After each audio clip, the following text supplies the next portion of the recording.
Salut et bienvenue sur Otaku Gaps. Je suis Marc, podcasteur à 16 heures perdues. Alors, la phase 3 du MCU est la dernière de la saga de l'infini et contient 11 films. Elle débute par Captain America, Civil War et finira par Spider-Man Far From Home. Cet épisode sera le troisième de ma série des films du MCU et l'avant-dernier. Captain America Civil War est le 13e film du MCU. Il a été réalisé par les frères Russo et est sorti en 2016. Comme nouveau personnage, on a Chadwick Boseman dans le rôle de T'Challa, a.k.a. Black Panther, Emily Van Camp dans celui de Sharon Carter, une agente du SHIELD, Tom Holland comme Peter Parker et Daniel Brühl joue Helmut Zemo, un ancien colonel de l'armée de Sokovie. Le film vient à la suite des événements qui se sont passés lors de la bataille de Sokovie où les Avengers ont battu Ultron. Un groupe d'Hydra en Russie dégèle le soldat de l'hiver et lui donne pour mission de récupérer les sérums des super soldats développés par Howard Stark. Freaking Bucky. Les Avengers sont en mission à Lagos et vont nous donner une belle séquence de scènes d'action. Quand tu as Nat et Cap quelque part, tu sais que tu vas aimer les voir se battre. Le problème, dans le feu de l'action, il va y avoir une explosion et Wanda, qui ne maîtrise pas totalement ses pouvoirs, va tenter de la contenir mais ne pourra pas empêcher le pire. Des innocents vont mourir. Je l'ai déjà dit, je pense, dans le premier épisode de cette série, mais il y a un truc qui m'énerve un peu dans les scènes où il y a du grabuge en plein centre-ville. Les gens autour décident soit de courir dans la direction des explosions, soit de rester assez proches pour en être affectés. Je comprends que c'est pour faire avancer le scénario, mais il faut rester réaliste quand même. La scène avant l'explosion, par exemple, ils sont tous là à regarder Cap se battre alors qu'il y a eu des explosions partout. C'est un film de Captain America, mais on aura beaucoup de Tony dedans. C'est le film où Tony va enfin faire définitivement face au plus grand de ses démons, lui-même. C'est aussi le film où Cap va trouver ce qu'il lui manquait. Freaking Bucky. Je ne sais pas comment Ross a fait pour devenir secrétaire d'État. Il aurait dû mourir dans The Incredible Hulk. Deux idées s'opposent. Une dans laquelle les Avengers sont des héros qui ont sauvé le monde contre toutes les attaques qu'il a subies, et une autre dans laquelle ce sont des hors-la-loi qui ne se soucient pas des conséquences de leurs actions. Les deux sont valables, mais non exclusives. C'est vrai qu'il y a beaucoup de dégâts pendant leurs attaques, mais ils sont souvent causés par les méchants. Le Conseil mondial a donc mis en place les accords de Sokovie afin de canaliser les Avengers. Avant de continuer, je tiens à signaler que je suis Team Captain America en ce qui concerne les accords. Mais je suis Team Iron Man pour la bataille finale. La décision de Tony de soutenir les accords est complètement à l'opposé de tout ce qu'on a vu de Tony. Tony a toujours détesté l'autorité. Dans Iron Man 2, il a dit devant le Sénat qu'il ne servira jamais l'État. C'est vrai qu'il regrette les effets néfastes causés par ses inventions, mais ça ne justifie pas sa décision. Là encore, il se laisse guider par ses peurs. Il n'assume pas la responsabilité de ses actions jusqu'au bout. Je comprends plus la décision de Nat de soutenir les accords parce que pour elle, c'est pas tant idéologique que stratégique. Elle ne veut pas être contrôlée par le Conseil mondial, mais elle estime que c'est une étape nécessaire pour se refaire une belle image. Cap ne veut absolument pas signer les accords. Il estime qu'il n'a pas à se soumettre aux autorités. Il reconnaît qu'être un héros, c'est aussi accepter les conséquences de ses actions, en tirer des leçons et grandir encore plus après. Ils ont essayé de créer un truc contre Cap et l'agent Carter, mais c'est la nièce de son ex. Du coup, c'est un peu chelou, je trouve. Le Black Panther de Civil War est complètement badass. Il maîtrise les arts martiaux et chacune des scènes de combat où il apparaît est magnifique. Je dis ça parce que on verra autre chose dans son propre film. Hormis la scène de poursuite à Séoul, il n'y a pas vraiment de scène dans Black Panther où on le verra se battre comme dans celle-là. Cap, Bucky et Sam se font arrêter. Zemo va créer un court-circuit dans la ville, se déguiser en psychologue et réciter la formule pour éveiller le soldat de l'hiver. On a ensuite Bucky qui va se battre contre Tony. J'ai aimé cette scène parce que Tony s'est super bien défendu alors qu'il n'avait pas son armure.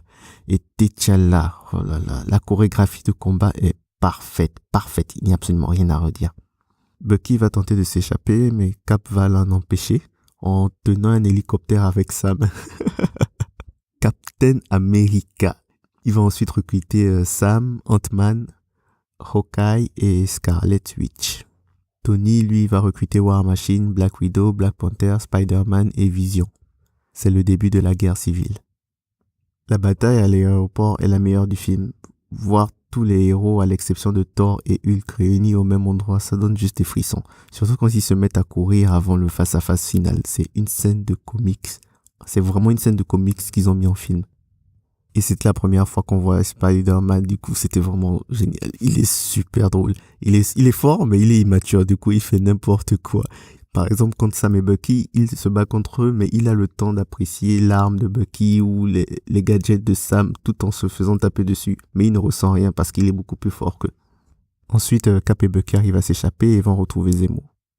Quand je pense que toutes ces situations auraient pu être évitées s'ils mettaient tous leur ego de côté, s'asseyaient à une table et expliquaient clairement le problème. Tony découvre la vérité sur Zemo et il décide de le poursuivre. Et Marvel nous offre la meilleure scène de Tony qui enfile son armure. Cette scène-là restera dans les annales. Elle est vraiment, vraiment, vraiment, vraiment magnifique. Arrivé sur place, Zemo montre à Tony que c'est Bucky qui a tué ses parents, mais surtout que Cap savait et il ne lui a rien dit. À ce moment, j'ai perdu tout mon respect pour Cap. Même si Bucky était contrôlé quand il l'a fait, laisser Tony le découvrir de la sorte, c'est vraiment bas. Tony est fou de rage et veut absolument tuer Bucky. Cap l'en empêche et s'ensuit l'un des combats les plus magnifiques du MCU. Captain America et le soldat de l'hiver contre Iron Man. Ils vont réussir à le battre et Cap va laisser son bouclier à Tony. La caméo de Stan Lee, il joue le rôle d'un livreur de courrier. Et la scène post-générique montre Bucky et Cap au Wakanda.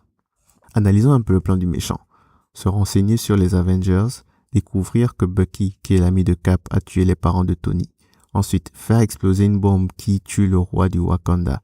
Faire accuser Bucky pour qu'il devienne un criminel et se fasse arrêter.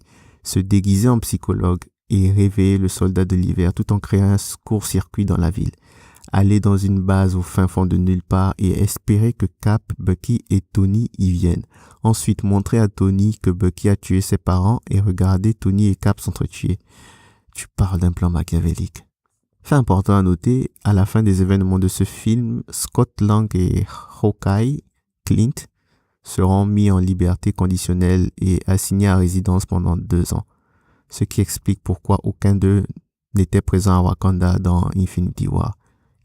Chose importante à noter, c'est aussi à cause des événements de ce film que à aucun moment dans Infinity War, Cap et Tony ne vont se voir. Ils vont créer chacun 2 teams et l'une ira dans l'espace et l'autre va se retrouver sur Terre à Wakanda. C'est ce que j'aime avec le MCU parce qu'après avoir suivi ce film, je ne m'attendais pas à ce qu'il ait un tel impact sur tout le reste des films qui vont suivre. Doctor Strange est le 14e film du MCU. Réalisé par Scott Derrickson, il est sorti en 2016. C'est une adaptation du comics du même nom créé par Stan Lee et Steve Ditko. Au casting, on a Benedict Cumberbatch dans le rôle de Stephen Strange, un brillant neurochirurgien. Le méchant du film, Dormammu, est aussi joué par lui. Chiwetel Ejiofor joue le rôle de Karl Mordo, un mentor de Strange. Benedict Wong joue Wong, un maître des arts mystiques et protecteur de Kamar Taj. Tilda Swinton interprète The Ancient One, un être mystique qui devient aussi mentor de Strange. Et Mads Mikkelsen joue le rôle de Caecilius, un ancien élève de The Ancient One. Le film débute avec Stephen Strange, le Tony Stark de la neurochirurgie, qui utilise son téléphone au volant en roulant à plus de 100 km/h, la nuit, sous la pluie, sur une route de montagne. Bien. Il va faire un accident et perdre l'usage de ses mains. Du moins, s'il ne pourra plus opérer, et pour un chirurgien, c'est la pire des choses qui puisse arriver. Ça ou perdre ses yeux, je suppose. Il est arrogant et sûr de lui, mais tout ça se basait sur son talent de neurochirurgien. Il n'est plus rien s'il ne peut plus opérer. Il a donc perdu tout ce qui fait sa personnalité. Ça me rappelle un peu Iron Man 3, je pense, oui, quand Tony estimait que l'armure était tout ce qu'il y avait pour lui et qu'il ne pouvait rien faire sans son armure. C'est en cherchant une solution à son problème qu'il va se retrouver à Kamar Taj au Népal. Il va y rencontrer The Ancient One, Mordo et Wong. Il va ainsi apprendre que l'univers ne se limite pas à ce que l'on voit ou encore que l'on croit possible. En tant que scientifique et grand sceptique, il va avoir eu du mal à accepter la réalité, mais The Ancient One va lui montrer une vision de la grandeur du monde. Cette scène est magnifique, le montage vidéo est parfait et tu arrives à te laisser convaincre par tout ce qu'elle dit. Le monde des esprits est encore plus vaste que celui dans lequel nous vivons. Les pensées, les formes, la réalité, tout est relatif. Il existe des univers dont on ne suspecte même pas l'existence. Strange décide de laisser son ego de côté et devenir son élève. Il va apprendre les principes de la magie et du monde qui les entoure. C'est un élève surdoué, donc il va très rapidement devenir l'un des meilleurs de Camartage. Et parce que sa curiosité n'a pas de limite, il va voler une relique qui se trouve dans la bibliothèque. Il se trouve que cet objet est l'œil d'Agamotto qui contient l'une des pierres de l'infini, la pierre du temps qui permet de contrôler le temps et se projeter dans le passé ou le futur. La façon dont il en sort est trop badass. Il fera un geste de la main pour former des incantations et transformer les formules en matière physique et ensuite c'est projeté sous forme géométrique. Trop beau. Le duo Wong et Strange, je les adore. C'est la touche humoristique parfaite pour le film. C'est vraiment un film drôle parce que le personnage même de Strange est juste magnifique. Caecilius, l'ancien élève de The Ancient One, a volé une formule secrète et a décidé de détruire les 3 portails situés à différents endroits dans l'univers. Les gardiens de portails protègent leur région des attaques mystiques. Son objectif, c'est pouvoir faire venir Dormammu de la dimension noire sur Terre. Dormammu, c'est le maître de la dimension noire. Dans la dimension noire, il n'y a aucune notion de temps. La mort n'y existe pas. Il recherche donc à travers la venue de Dormammu l'immortalité. Strange devient le gardien du portail de New York après que celui-ci a été tué par Caecilius. Ce dernier va encore attaquer et The Ancient One va mourir. La caméo de Stan Lee, il joue un chauffeur de bus. La bataille finale se déroule à Hong Kong et Strange va affronter Dormammu. Il sait qu'il ne peut pas le vaincre, donc il va utiliser la ruse pour y arriver. C'est le combat le plus drôle de tout le MCU. Dormammu, c'est un être cosmique d'une puissance incommensurable. Le genre qui voit Thanos comme une fourmi, littéralement. En plus, ce n'est pas montré dans le film, mais Dormammu mesure plus d'1 kilomètre de long. Sa tête seulement doit faire au moins 20 fois la taille de Thanos, si ce n'est plus. Donc Strange va coincer Dormammu dans une dimension espace-temps où ils revivent le même moment encore et encore. Et à chaque fois, Dormammu va tuer Strange et à chaque fois, il va réapparaître. Il va lui dire, Dormammu, je suis venu pour négocier. Dormammu, je suis venu pour négocier. Ça va le fatiguer et au bout d'un moment, il va accepter la proposition de Strange de ne plus attaquer la Terre. La scène post-générique montre Thor qui discute avec Strange à New York. C'est un film que j'ai adoré. Je me suis marré du début à la fin. C'est vraiment grâce à Benedict Cumberbatch. Je sais pas si j'aurais autant apprécié le film avec un autre acteur. Les Gardiens de la Galaxie, volume 2, est le 15e film du MCU. Il est sorti en 2017 et a été réalisé par James Gunn. On a quelques nouveaux personnages. Kurt Russell dans le rôle d'Ego, un être céleste qui est aussi le père de Peter Quill, et Pom Klementieff dans celui de Mantis, une empathe qui vit avec Ego. Les gardiens se sont vus confier la mission de protéger des batteries par les souverains, un peuple de la galaxie. Après leur mission, à la fin de leur mission, les souverains vont offrir Nebula aux gardiens. Mais Rocket va voler une des batteries, ce qui va les énerver. Et ils vont poursuivre les gardiens, qui seront ensuite sauvés par Ego. Le reste du film va ensuite tourner autour de la relation entre Star-Lord et son père. On aura aussi un peu de Gamora et Star-Lord. Star-Lord, Gamora et Drax iront avec Ego sur sa planète. L'objectif d'Ego était d'avoir un enfant qui pourrait utiliser ses pouvoirs. Il va donc faire des enfants partout dans l'univers et les tuer s'ils ne correspondent pas à ce qu'il cherche. La partie où Ego explique son projet est ennuyeuse, c'est rempli de blabla inutile. La seule chose intéressante, c'est le visuel. Ce film est magnifique. Les couleurs de la planète Ego sont belles. Tu as envie de rentrer dans l'écran tellement c'est beau. Entre-temps, Rocket et Groot se font capturer par les ravageurs qui ont été envoyés par les souverains pour récupérer les batteries. Il va y avoir une mutinerie et Yondu sera aussi emprisonné. Le film va aussi créer une relation amicale entre Yondu et Rocket. On découvre une autre face de Yondu. Ils vont réussir à s'échapper et retrouver les autres sur Ego. Nebula, qui sort de nulle part, va essayer de tuer Gamora, qui se promène dans un champ. Elles vont se battre et ensuite faire la paix et découvrir le secret d'Ego. C'est vraiment un moment important pour Nebula parce que je pense que ce sera la première fois qu'elle va vraiment faire la paix avec Gamora. Je vais parler du développement de Nebula, surtout psychologique, dans ma revue d'Infinity War et Endgame. La caméo de Stan Lee dans ce film est spéciale parce qu'elle nous apprend qu'il pourrait être de la race des observateurs, une espèce cosmique super puissante chargée d'observer et enregistrer tout ce qui se passe dans l'univers, mais ils ne peuvent pas intervenir. En gros, le personnage même de Stan Lee existe vraiment dans l'univers Marvel et c'est un observateur. Ego dit à Star-Lord qu'il a utilisé Yondu pour l'aider dans sa quête, mais aussi qu'il est responsable de la mort de sa mère. À ce moment, Star-Lord tire sur son père sans réfléchir. Cette scène est importante parce qu'elle permet d'expliquer son manque de contrôle face à Thanos dans Infinity War. La bataille finale est nulle. Il y a plein d'effets spéciaux et pour le coup, on ne voit pas grand-chose de ce qui s'y passe. Tu vois juste des lasers bleus, rouges, des explosions, voilà. La scène post-générique montre que la Reine des Souverains a créé un être capable de combattre les gardiens de la galaxie. Et son nom est Adam. C'est un méchant super badass. C'est un film vraiment bizarre. La musique et la cinématographie est incroyable. Je l'ai aimé, j'ai rigolé, il y avait des moments cultes, mais rien de plus. Il y a trop d'histoires et tout semble forcé.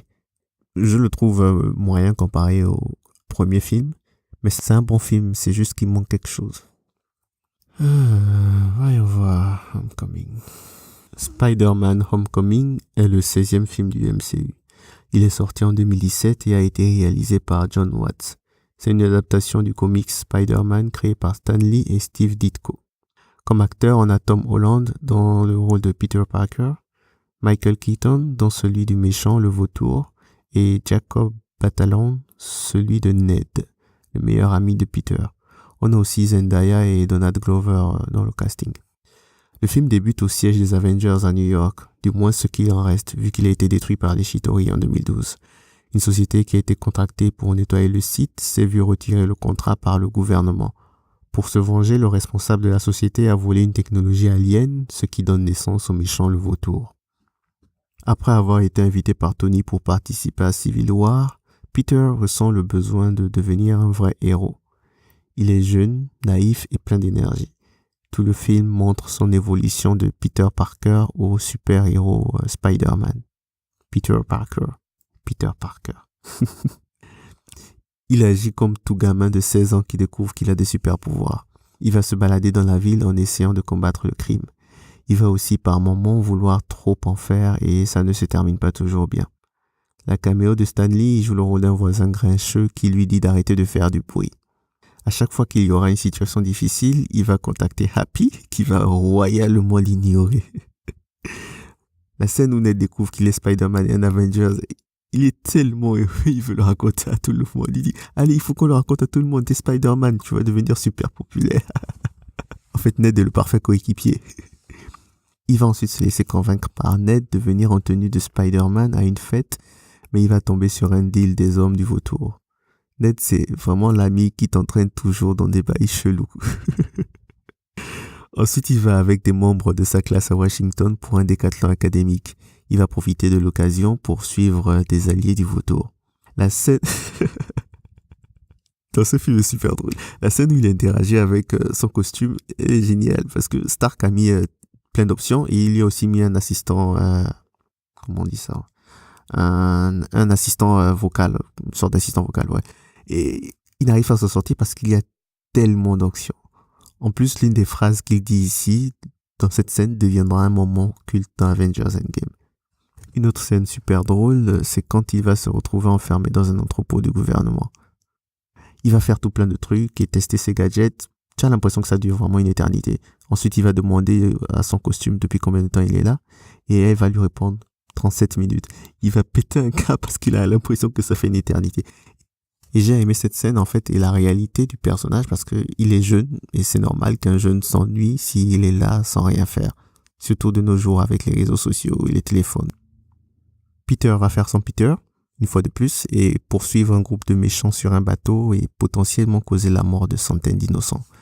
Tony vient à sa rescousse et va ensuite le gronder et tenter de lui faire comprendre la dangerosité de ses actions. C'est un film Spider-Man, mais ce moment spécifique avec Tony est vraiment important. C'est là que l'on ressent que Tony tient énormément à Peter et qu'il veut le protéger. Il joue le rôle d'un père de substitution pour lui. Peter va lui dire « Je suis désolé, je voulais juste être comme toi.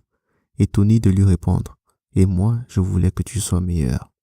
Toutes ces petites scènes, tous ces détails vont jouer un rôle important autant dans Infinity War que dans Endgame. Et c'est ça qui va faire en sorte qu'on s'attache encore plus au personnage. Je suis fan du personnage de Zendaya. Elle ne dit pas grand-chose, mais juste la voir à l'écran suffit à me faire sourire. Tony a récupéré le costume qu'il a donné à Peter. Peter, quant à lui, il se sent vide, il n'a plus ce qu'il considérait comme quelque chose de spécial. Il redevient le normal Peter Parker. C'est une tendance que l'on retrouve pour la plupart des héros. Tony est passé par là, Strange aussi. C'est se dire que ce qui fait d'eux un héros, c'est leur costume ou un élément externe, alors que ça vient de l'intérieur. Il va inviter une fille à la soirée de fin d'année et elle se trouve être la fille du méchant le vautour. Le vautour va ensuite se rendre compte que Peter Parker est Spider-Man et il va le menacer. Cette scène dans la voiture est l'une des plus intenses du cinéma. Il menace sans crier, juste avec quelques mots, mais tu ressens la pression de l'individu. La dernière fois que j'ai vu une scène avec autant d'intensité, c'était dans la saison 2 de The Punisher, avec John Pilgrim à l'hôpital. Ceux qui ont suivi savent de quoi je parle. À 2 reprises, Peter va choisir de suivre son instinct de héros et aller combattre le crime que de rester à une fête et s'amuser. Il va affronter le vautour, mais ce dernier va faire exploser l'entrepôt où il se trouvait. Et là, tu as un Peter Parker désemparé, seul, à l'agonie, qui appelle à l'aide parce qu'il est coincé. Il ne peut pas bouger. Il est prêt à tout laisser tomber, mais il va avoir un sursaut d'orgueil, mais surtout se rappeler des paroles de Tony. Il va s'automotiver, réunir ses forces et se sortir des gravats. C'est ça être un héros. Le vautour va prendre le contrôle d'un avion transportant du matériel de Stark Industries et Peter va le poursuivre. Ils vont se battre et Peter va réussir à le subjuguer. À la fin, Tony lui propose de devenir un Avenger, mais il va refuser. Il va récupérer le costume de Spider-Man et sa tante May va le voir avec. La scène post-générique, c'est un troll de Marvel avec Captain America qui vient nous dire qu'on a perdu notre temps à attendre la fin du générique. Bien joué Marvel, bien joué. Thor Ragnarok est le 17e film du MCU. Il est sorti en 2007 et réalisé par Taika Waititi. Comme nouvel acteur, on a Cate Blanchett dans le rôle d'Ella, déesse de la mort et grande sœur de Thor. Jeff Goldblum dans celui du Grand Maître, un membre du groupe Les Anciens de l'Univers. En gros, c'est un super méchant. Et Tessa Thompson dans celui de la guerrière Valkyrie. Valkyrie. Quasiment toutes les scènes de ce film sont super drôles. J'ai même pas encore commencé. C'est le film le plus drôle du MCU, du moins pour le moment. Le film débute avec un monologue de Thor qui a été capturé par Surtur, le géant de lave. Quand il met sa couronne sur la flamme éternelle, il prend sa forme normale et devient plus grand qu'une montagne. Thor Mother Freaking Odysseus, fils d'Odin, dieu de la guerre, prince héritier du trône d'Asgard, il le mérite. Le voir se battre, c'est un régal pour les yeux. C'est comme voir Captain America et Black Widow se battre. Tu veux regarder ces scènes encore et encore et encore et encore, tellement c'est beau. Il retourne sur Asgard et découvre que Loki est vivant. Ils vont aller chercher Odin à New York et se retrouver avec Doctor Strange. Ce dernier va les mener à leur père. On va avoir un petit moment père et fils où Odin va leur annoncer qu'ils ont une grande sœur qu'il a emprisonnée parce qu'elle est devenue trop dangereuse. Et il va se barrer comme si de rien n'était. C'est du genre, hé mes fils, je sais que ça fait des années qu'on s'est pas vus, mais vous avez une grande sœur maléfique qui viendra se venger d'ici quelques minutes. Je vous laisse vous en occuper, ok? Allez, bye, bisous. Il disparaît et quelques secondes plus tard, qui apparaît? Ella qui vient les retrouver. Un truc vraiment cool avec Thor et Loki, c'est le moment où ils se changent en leur tenue d'Asgardien quand ils s'apprêtent à aller au combat. Ella va détruire Mjolnir et utiliser le Bifrost pour s'introduire sur Asgard. Ça veut dire qu'après Vision, Ella est la deuxième personne, à part Thor, qui arrive à soulever Mjolnir ou du moins l'arrêter. Et elle ne sera pas la dernière. Entre-temps, Thor et Loki vont se retrouver sur Sakaar. Thor va être capturé par Valkyrie. Valkyrie. Et sera obligé de combattre pour le grand maître. Thor va devenir pote avec Korg et Krieg. La caméo de Stan Lee joue le rôle de celui qui va couper les cheveux de Thor. Et là va dévoiler la vraie histoire d'Asgard, celle d'un peuple guerrier et conquérant qui a obtenu sa gloire en massacrant des nations entières. Je me disais bien que les habitants des 9 royaumes ne se sont pas soumis au règne d'Asgard par pur plaisir. On a aussi pas mal d'easter eggs dans cette scène. On a une réplique du gant de l'infini, on a le Tesseract, on a l'arme des géants de glace, la couronne de Sulture et la flamme éternelle. C'est cette dernière qu'Ella va utiliser pour faire revivre son armée. On découvre ensuite un Thor avec une nouvelle coupe de cheveux. La joie qu'il a quand il va découvrir qu'il va affronter Hulk est indescriptible. Il est tellement heureux. Il va tenter de discuter avec lui raconter ce qui s'est passé. Mais Hulk est adulé en tant que grand combattant sur cette planète, donc il veut satisfaire son public. Il ne va pas hésiter à taper sur Thor. Les deux plus forts héros du MCU en combat épique. On a eu le premier combat, je crois, dans The Avengers, mais c'était pas aussi intéressant que celui-là. Thor va se rendre compte qu'il n'a pas besoin de Mjolnir pour utiliser ses pouvoirs de la foudre. Et comme je l'ai dit dans les 2 derniers films, c'est la même chose. Iron Man avec son armure, Doctor Strange avec ses mains, Peter Parker avec son costume, et là Thor qui pensait que sa puissance était dans son marteau, mais en fait, ça venait juste de lui-même. Je ne pense pas que quand on s'est mis à suivre ce film, on s'attendait à voir les fesses de Hulk.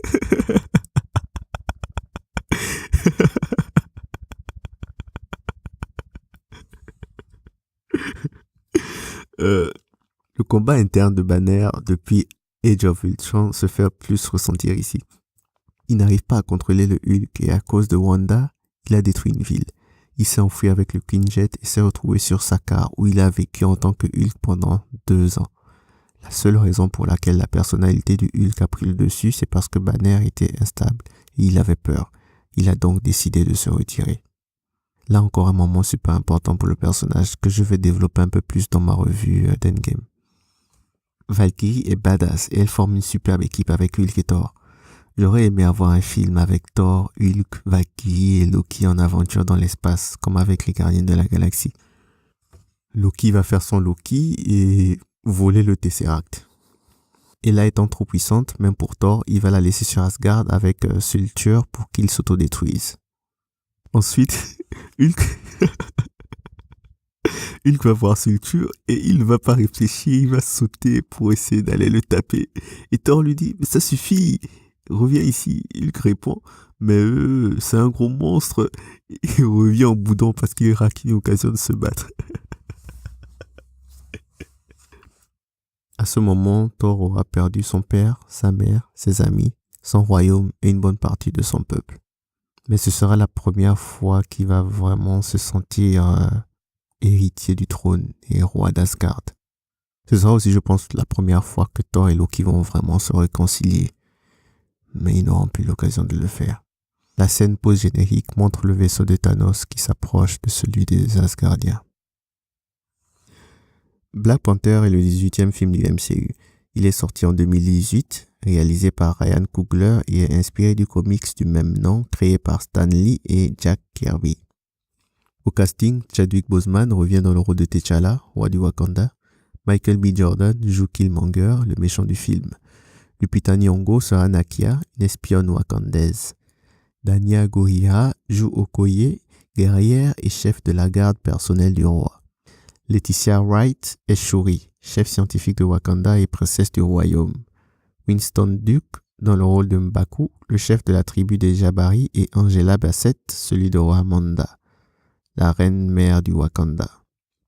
Bon, il y a tellement de choses à dire sur ce film, autant sur son impact culturel que les questions philosophiques mentionnées, mais j'ai pas vraiment le temps de tout dire. Je vais juste faire un rapide résumé. Je pense que tout le monde l'a suivi et tout le monde sait ce qu'il y a déjà à savoir dessus. Après la mort du roi, la tradition veut que les prétendants au trône s'affrontent devant les représentants de toutes les tribus au bord d'une falaise. Le gagnant devient alors roi du Wakanda et obtient aussi les pouvoirs du Black Panther. La musique de ce film me donne des frissons tellement elle est magnifique, surtout lors de la cérémonie d'intronisation sur l'eau. Killmonger s'associe à Ulysse pour s'introduire au Wakanda. La relation entre T'Challa et Shuri est tellement fusionnelle, tu as l'impression qu'ils sont réellement frères et sœurs. T'Challa va aller en Corée du Sud retrouver Ulysse avec Nakia et Okoye. On aura ensuite ce qui pour moi est la plus belle scène de combat du film. La caméra va suivre Okoye quand elle se bat. Elle n'est pas chef de la garde personnelle du roi pour rien. Je dirais même que c'est l'une des plus belles scènes de combat du MCU, définitivement dans le top 10. La cameo de Stan Lee fait partie des personnes à l'intérieur du casino.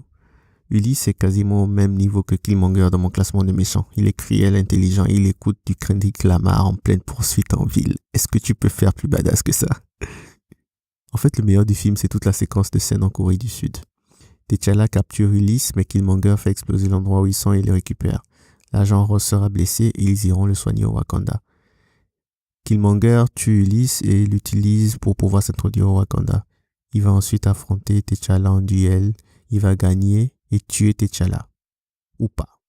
Ensuite, il va vouloir envoyer les armes faites avec le vibranium un peu partout dans le monde parce qu'il en a marre de voir les autres nations, noires je suppose, se faire dominer.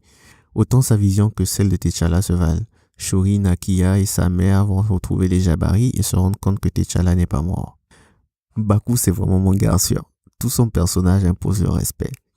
J'espère qu'il aura un plus grand rôle dans Black Panther 2. La troisième partie du film m'a un peu ennuyé. Effets spéciaux sur effets spéciaux et Killmonger meurt à la fin. T'Challa se rend compte que Wakanda a besoin de s'ouvrir au monde et aider les nations dans le besoin. On ressent bien l'influence que Killmonger a eue sur lui. La scène post-générique montre Bucky. Freaking Bucky. Ce film n'aurait pas eu la même vibe sans Shuri, Okoye et Nakia. Et mention spéciale pour le laboratoire de Shuri. Les gravures tribales sur les murs et la musique vont parfaitement avec le personnage. J'espère que ça sera plus appliqué aussi dans Black Panther 2. Le prochain film sur la liste est Infinity War, qui est le 19e film du MCU, mais je vais faire un épisode final dessus avec Endgame. Le 20e film du MCU est Ant-Man et la Guêpe. Je ne vais pas faire de revue dessus. C'est un film drôle qui nous permet d'en apprendre plus sur le champ quantique. Tout le scénario tourne même autour de ça. Il faut absolument le suivre avant Endgame, sinon le gros de l'histoire du film te passera au-dessus de la tête. À la fin du film, Ant-Man se retrouve coincé dans le champ quantique et on voit Hank, sa femme et Hope se faire désintégrer par le snap de Thanos. Le 21e film du MCU est Captain Marvel. Captain Marvel est l'un de mes films préférés du MCU, il est dans mon top 5. Je ne vais pas non plus en parler parce que j'ai déjà fait une revue assez exhaustive dessus. Le 22e film du MCU est Avengers Endgame et vu que je vais faire une revue spéciale avec Infinity War, je ne vais pas non plus en parler. Le film suivant, qui est le dernier film de la phase 3 du MCU, est Spider-Man Far From Home et il n'est pas encore sorti. Donc, c'est tout pour cet épisode d'Otaku Gabs consacré à la phase 3 du MCU. Je te retrouve au prochain épisode pour discuter Avengers Infinity War et Avengers Endgame. Évolution des personnages entre les deux films, scènes de combat, moments tristes, mais surtout la scène la plus intéressante de chacun des films. Abonne-toi pour savoir quand il sortira. Prends soin de toi. Ciao, ciao.